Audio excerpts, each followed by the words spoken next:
The climate of Pennsylvania is diverse due to the multitude of geographic features found within the state, straddling two major climate zones. The southeastern corner of Pennsylvania has the warmest climate.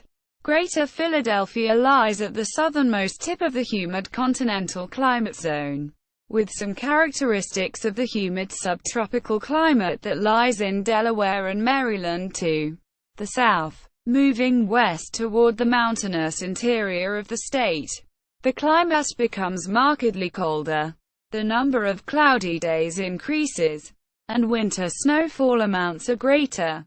Precipitation. Western areas of the state, particularly cities near Lake Erie, can receive over 100 inches, 254 centimeters, of snowfall annually, and the entire state receives an average of 41 inches, 1,041 millimeters, of rainfall every year. Floods are more common in March and April than other months of the year.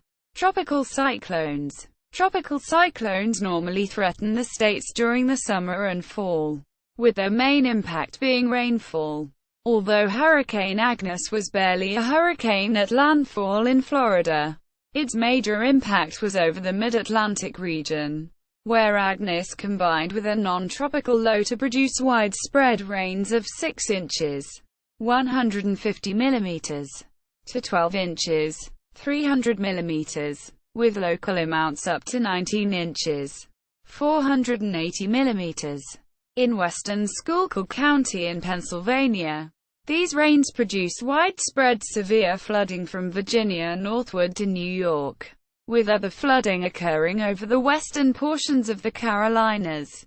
Philadelphia has received sustained winds approaching hurricane force from tropical cyclones in the past. Climate statistics for selected cities. Government spending related to climate change in Pennsylvania.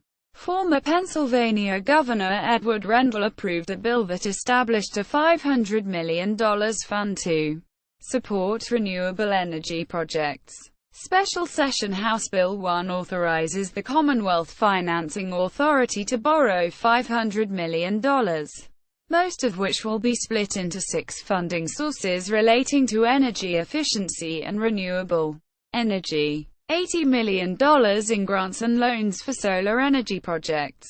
$100 million in grants, loans, and rebates for up to 35% in small businesses. $165 million in grants and loans for alternative energy projects, excluding solar energy, at businesses and local government facilities. $25 million for wind energy and geothermal energy projects. $40 million to help start-up businesses involved in energy efficiency technologies. And $25 million in grants and loans to improve the energy efficiency of new and existing homes and small business buildings. An additional $65 million will go toward pollution control technologies and to help low-income families pay their energy bills. In addition to the $500 million fund, the bill creates a consumer energy program that is funded at $15 million for the next 3 fiscal years, then gradually decreases to $8 million by the 2015-2016 fiscal year, for a total of $100 million. Of that, $92.5 million will support loans, grants, and rebates for up to 25% of the cost of energy efficiency improvements to homes and small businesses, while $5 million will support low-interest loans for energy efficiency improvements to homes. An additional $50 million will be available over the next 8 years to support tax credits for 15% of the cost of alternative energy projects, capped at $1 million per year for each project. Governor Rendell also approved 2 bills on July 10 that relate to biofuels. House Bill 1202 could add as much as 1 billion U.S. gallons, 3,800,000 cubic meters, of advanced biofuels to the state's fuel supply. It requires all retail diesel fuel sold in the state to contain 2% biodiesel. Once the in-state production of biodiesel reaches 40 million U.S. gallons, 150,000 cubic meters per year, increasing incrementally to a 20% biodiesel requirement. Once the in-state production of biodiesel reaches 400 million U.S. gallons, 1,500,000 cubic meters per year, but only if vehicle manufacturers approve the use of 20% biodiesel. Likewise, all retail gasoline sold in the state must contain 10% ethanol.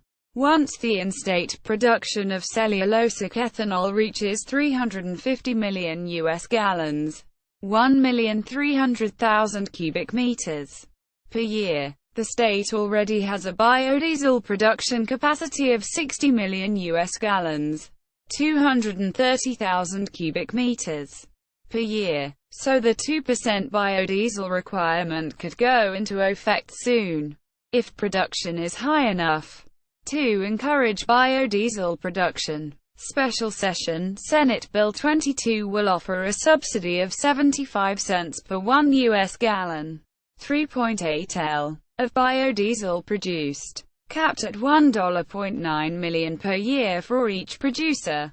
The bill also expands a hybrid vehicle rebate program to include plug-in hybrids and other alternative fuel vehicles. Section See also: Johnstown flood, list of Pennsylvania weather records, list of wettest known tropical cyclones in Pennsylvania, wind power in Pennsylvania. Notes